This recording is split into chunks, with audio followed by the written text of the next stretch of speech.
United Healthcare Community Plan of Louisiana recently donated 400 refurbished laptops to faith and community-based organizations throughout Louisiana. Joining us today to talk about how this technology boost will help more Louisianans gain access to health information and the many programs and events available to Medicaid members in our state is April Glenner, President of United Healthcare Community Plan of Louisiana. Thank you so much for joining us today, April. Thank you. I'm glad to be here. Can you tell me about the computers United Healthcare recently donated?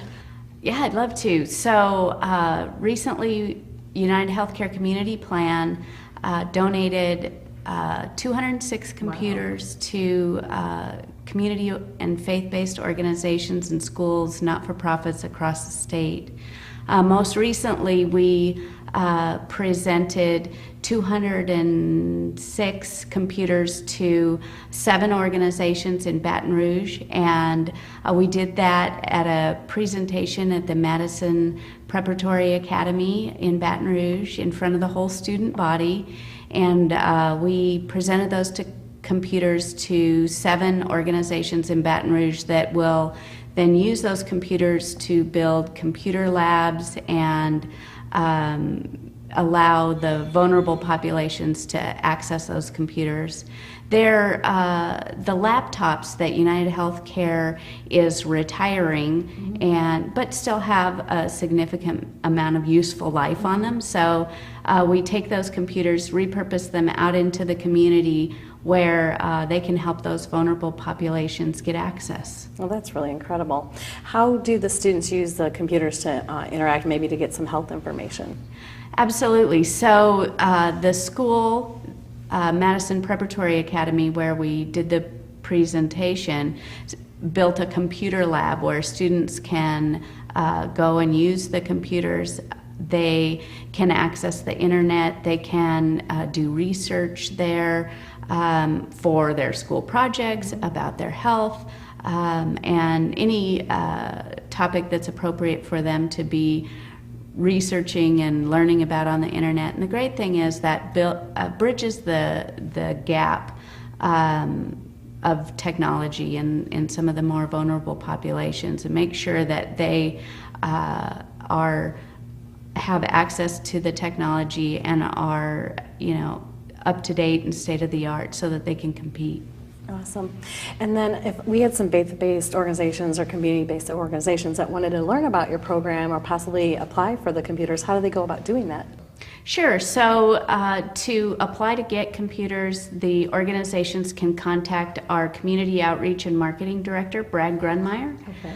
And there's an application process. They can fill it out, and we would be excited to learn about additional opportunities in the community.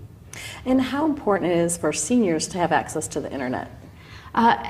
Critically important. So a lot of seniors in the communities, especially in the vulnerable populations, they don't have computers in their homes. So these community and faith-based organizations and not-for-profits set up computer labs where the seniors can go and access the computer.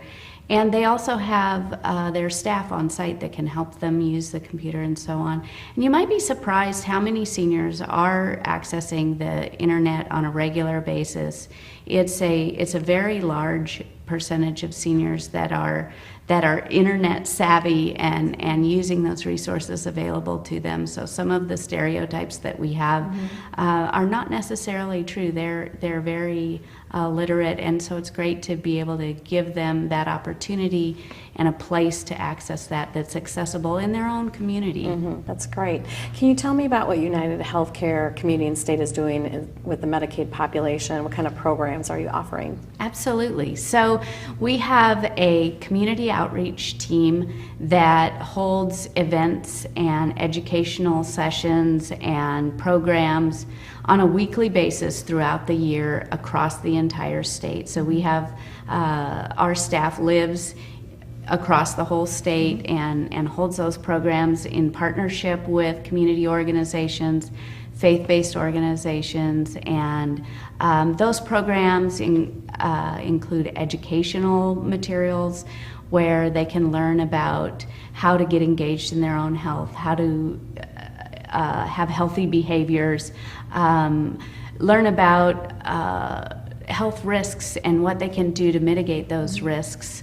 Additionally, we have programs and educational opportunities about their Medicaid benefits, so they can learn, as a participant in Bayou Health, they can learn how to access the services that are available to them. And we also have resources that work with them to prepare them for accessing those resources, so educating them about disease management and living with chronic illnesses and so on. And so when they do go to access those services, they're prepared to make the most of them. And then we also work with several great organizations through partnerships to bring information and engagement to the community. One of those is our Heart Smart Sisters program. So that's a signature program that works with women and educates them about heart disease, and through educational programs and sessions, and helps them learn how to reduce their risk for developing heart disease. That's really neat program that engages women. And you know, there's a misconception that women don't have as high of a risk for heart disease, and really it's just that women's risk for heart disease comes at a later point in their life. So it's really important to or increases, their risk increases in a later point in their life. We are you know, just as at risk as men in the population for heart disease. So it's really important to break those myths and give women the tools they need to manage that risk and engage in healthy behaviors that keeps their heart healthy for their whole life. That's great. I really appreciate you coming on the show today and providing this very important information. Thank you, it's my pleasure. All right. And we'll be right back with more Community Health Heroes. New Orleans is known for its delicious food, but dining at your favorite restaurants doesn't have to mean ditching your otherwise healthy diet. Molly Kimball, registered dietitian with Oshner's Elmwood Fitness Center, has collaborated with nearly 50 local restaurants to create Eat Fit NOLA, a partnership that highlights the better-for-you items right on the menu, making it effortless for anyone to eat nutritiously anywhere in the city. Joining us today to talk about the Jewish-inspired Eat Fit NOLA dishes featured at her restaurant is Harveen Kiera, owner and chef at Hillel's Kitchen. So tell me, how did an English-born, non-Jewish doctor end up in New Orleans cooking traditional Jewish food? Well, actually, I came to New Orleans for love. My husband is from the Bayou, and he wanted to be closer to his family, so we moved here about 6 years ago. And I got introduced to the Hillel through my good friend Michael Hecht. So Michael Hecht is the CEO of GNO Inc., and he introduced me to a rabbi who really needed some help. Oh my gosh. Yeah, I'd been in the restaurant industry for 25 years in San Francisco, and so it was natural to fall into something like this, something that's healthy, easy to eat, and great Monday through Friday food that keeps you light on your feet. Absolutely, and that's a really interesting name, Hillel. How did you come about that name? Well, Hillel was the gentleman that created all the Jewish laws. So my initials are actually HK, Harveen Kiera, right? So I thought it was quite funny, we'd name it Hillel's Kitchen. Okay. So it'd be a name behind a name. And you have some just absolutely beautiful foods in front of us here. Can you tell me a little bit about some of them? Absolutely. This is our kale salad that we make every day. And it's a julienne of kale with a chili lemon vinaigrette and shavings of almonds. Oh, yummy. We have our smoked sweet potatoes, and what we do is take the sweet potato, chop it up, we smoke it with a little garlic and some rosemary in a little apple wood. And so it gives it a deep, really rich flavor without adding anything to it. Right? Absolutely, So without adding extra calories. right, no fat to it. This is quinoa, so this is a lovely red quinoa, and I just picked some basil from the garden this morning and tossed it in there. And we have some alfalfa sprouts, which came from Dornax this morning, and avocado. Everyone's and then this favorite. Really interesting thing here. You said we can eat this? This is your wafer. Your My wafer for the morning. Okay. Go from Jews to Catholics. So actually, this is going to get really, really soft. Okay. And edible. So we're going to take some hot water and just place it in this bowl. And this is something really anyone can do at home. You can steam some hot water in your coffee maker, on the stovetop like we're doing today. And what you simply do is take this wafer, and it will magically soften in that hot water. And it looks quite scary, doesn't it? It does look quite scary and not edible at this point. Right. And then what happens is it gets soft, and you just don't want to panic because it'll be perfectly fine. You said a lot of people don't know how to work with this, and they can get kind of scared. Right, they can get scared because it gets quite soft very, very easily. You could snack on this, or you could have this, you could have 2 of these for dinner, and if you really are trying to lose the excess weight, it's very, very helpful because it is gluten-free, and then it is super flavorful. So we have this wet, looks like a wet towel, right? We're gonna take... it's almost clear. It's almost clear. And we're gonna take a quarter of our avocado, and we're gonna just slice it up. And about how many calories will be in our finished product? 215 calories. Oh my gosh. You'll have about 215 calories, and you'll have the same amount of potassium as a banana. So it is like an energy bomb. And we like to call this one the super roll. Super roll? The super roll. And so you're involved with Eat Fit NOLA, correct? Yes, absolutely. 100% of our menu has been approved for Eat Fit NOLA. The whole menu. The whole menu. And about how many items are on this menu? Ooh, we have a fairly lengthy, that's our smoothie and juice bar. Oh so my. we have a pop-up smoothie and juice bar also. We do everything cold pressed, and it's organic, premium ingredients, as well as we serve breakfast, lunch, and dinner. So we have anything from bagels to omelets. We have falafel, shawarma. We stay quite busy, and everything is made from scratch in our kitchen. So our baker is phenomenal. She's always moving around the clock, and we work with a lot of students. A lot of students come and work in the kitchen. Oh wow! It's really exciting energy because you get students from Delgado, from Tulane, from Loyola. So let's go over. We have avocado on the bottom. We had some alfalfa sprouts, then the kale salad, and then those lovely smoked sweet potatoes. We're going to take this, we're going to wrap this, fold that over, pop it round. And that's huge. That's a huge amount of food for 215 calories. Fantastic. That is absolutely beautiful. Fantastic. So we're going to roll that just slightly better so I can cut it. I think I can even roll. Yeah, slightly. It's not like sushi, which is very tough to roll. It's tough to roll. Right? So you know, if you make a mistake, always unwrap it and rewrap it.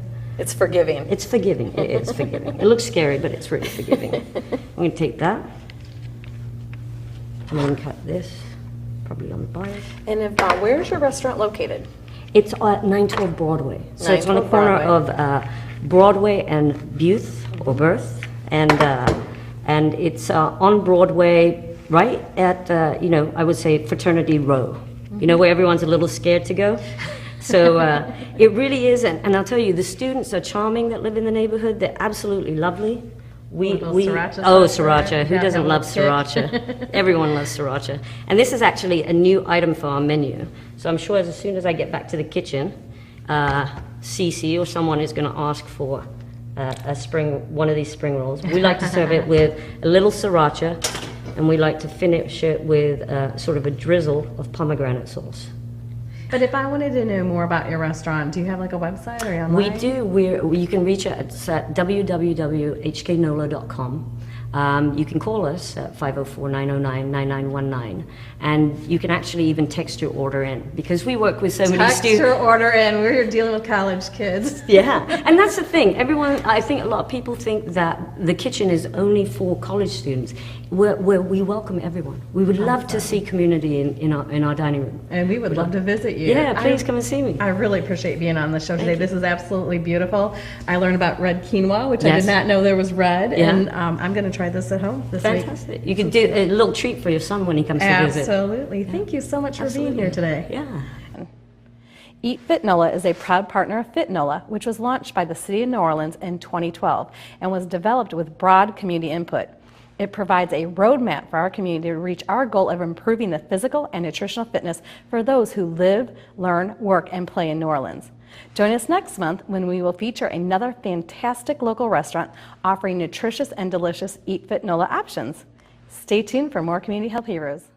Did you know that choosing a doctor should be one of your top life decisions? Here to tell us what should go into your decision when choosing a physician for yourself or your family and the importance of annual checkups is Dr. Corey Hebert. Thank you for joining us today, Dr. Hebert. Can you tell me a little bit about picking an internal medicine or family physician for your children? I tell you what, it is a hard thing to be able to pick a doctor, but the most important thing that you must realize is that if you go to a doctor and you leave the doctor with questions because you're afraid to ask because the doctor's too busy or the doctor's pushing you along and doesn't have time for you, leave the doctor. People, have this myth about, well, he's a good doctor. He doesn't have a good bedside manner. Don't believe that. That is a myth. You know why? Because part of what the doctor does is to get information from you and to be also very open to give you information so that they can make really good choices for you and your health. So if you're scared of him or her, and then you don't feel like you can ask them questions, they're not going to be able to get the information from you that they need to take care of you. So first of all, they need to be available. That's the first thing. Second of all, you need to make sure they don't have any real big pending litigation cases against them because, if you can go online right now and there are all types of websites like Health Grades and all these things where, you can't get around being sued at some point, probably, if you're a doctor. A lot of people haven't been sued. A lot of people have been sued, and it's really a frivolous law, a frivolous case. But what you must always remember is that, where there's smoke, there's a fire. If you see a pattern of a physician having lots of sanctions against the license, then that's something that you really might need to think about. But the most important thing is that you're paying for this health care. So if you go to a store and you buy a shirt, and that shirt, you don't like it, or the shirt has a hole in it, or the shirt has a button off of it, you're not just going to say, well, I guess I'll just take this because the store wanted me to have it. No, you take that back and you demand what you paid for. That's what you need to think about when looking for a physician. You need to make sure that the person is caring about you and you're caring about them so that you can have a symbiotic relationship. Absolutely. So really good communication and comfortability with that doctor. That's it. That's not, because everything else, we all have to pass the same tests. We all have to get board certification, all that kind of stuff. It's the interaction with the physician that's going to make your life a lot better. Great. And then after you choose a physician, then what kind of things should you look for? Like an annual checkup is important? Yes. Now, we do not go to the doctor as a society. About 70% of the people that have insurance, not people that don't have insurance, but 70% of the people that have insurance never get an annual checkup. Why? Because we're scared. We think that the doctor's going to tell us something that we do not want to hear, which that could happen, but if we catch it early, then we can save your life. Another reason why, people just really don't want to go to the doctor is because they're too busy. But, I have to always put this in people's minds. Would you rather have to take 5 months out of your life to be 2 months in intensive care and then 3 months in chemo? Or would you like to take a half day off of work and go get yourself checked out and get your breast exam done so that you don't actually have advanced stage breast cancer? If you actually have breast cancer, we can catch it very early. So you have to take time. So people, they don't go to the doctor. And a lot of men are scared too, especially older men over the age of 45, over the age of 50, that have to get the prostate exam. We know, the finger, nobody likes it, okay? It is what it is. Don't be scared of the finger, folks. Don't be scared of it. You know why? Because it will save your life. We also, there are blood tests that we can do, so we don't really have to do the finger anymore. But I say, if you're an African-American man out there, the odds of you getting prostate cancer, extremely high. Exactly. Blood and finger. Just get over it. You just got to get over it. September is National Childhood Obesity Month. And that's a rising crisis in the United States. Yes, it is. What would you recommend to parents about lunches and after-school snacks? I have a few things to mention to parents about, it can be about lunches, it can be about snacks, but what we have to do is stop being our children's friends, and we have to be the parents. You can never allow the inmate to run the jail, all right? And what's happening is that's what's going on. I have a patients that come in and say, well, I want Johnny to lose weight, but he just loves M&Ms. What do I do about that? And I'm like, well, you can't buy M&Ms. I say, and she says, well, but I like M&Ms too. I can't give up my M&Ms. And I'm like, ma'am, that's the problem. You're the problem. You have to give up your M&Ms. And Johnny will not be able to get his M&Ms. Johnny's 6. He doesn't have a card to buy his M&Ms. He doesn't. So you have to make sure that Johnny doesn't eat them at all costs. And Johnny has to understand that he doesn't want to be overweight. You have to explain it to him, but in the final analysis, he has no choice. Right. He has to do what the parents would say. So all of the white sugars, so we have to get rid of all of the bad snacks, okay? McDonald's should be a treat. It shouldn't Right. be a daily occurrence. So snacks should consist of carrots, celery, broccoli, those types of things. Now, I know people out there saying, nobody likes celery and broccoli for snack. But if you don't know any different from birth, then that's what you think. You know, my son didn't have a soda till he was like 12 years old because he was like, soda's the devil's urine. That's what my dad says. I don't drink that. That's what he would say. Now, every now and then he'll have a Sprite because he understands that 6 Sprites in a day is bad. And if you're out there trying to lose weight and you're a kid, you know, and your parents are trying to get you to lose weight, think about this. If you drink a soda, okay, let's say you drink 3 sodas every day. If you're trying to lose weight, that's not going to work because if you stop drinking those sodas in a month, if you stop drinking those 3 sodas a day, you will lose 8 pounds just by eliminating the soda and the high sugar juice. And that's another thing we got to remember. So if you wanted to really just make the biggest impact, eliminate the high sugar juices, the sodas, and then the bad snacks. And then you probably have a kid that's a little more svelte than the other ones. And then you have a pretty amazing TV show, Community Health TV. Can you tell me a little bit about that? Sure, yeah.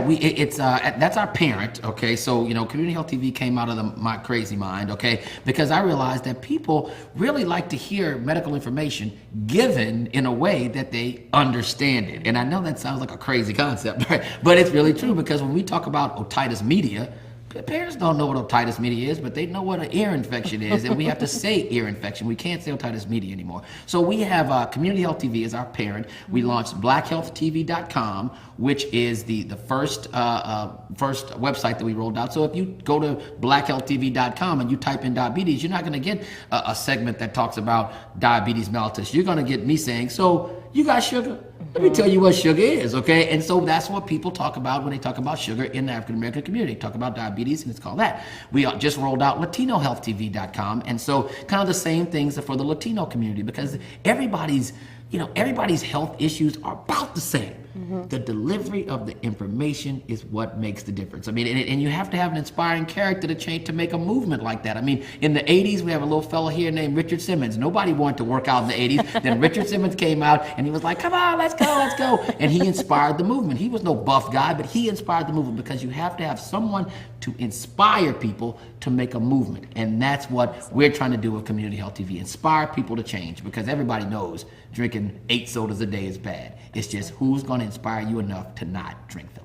That would be me. Well, Dr. Agbe, I really appreciate you taking the time out of your busy day to be here and provide this valuable information. Thank you. I always love coming, so I'll be happy to come back. All right, thank you very much. Thank Have you. a great day. You Thank too. you.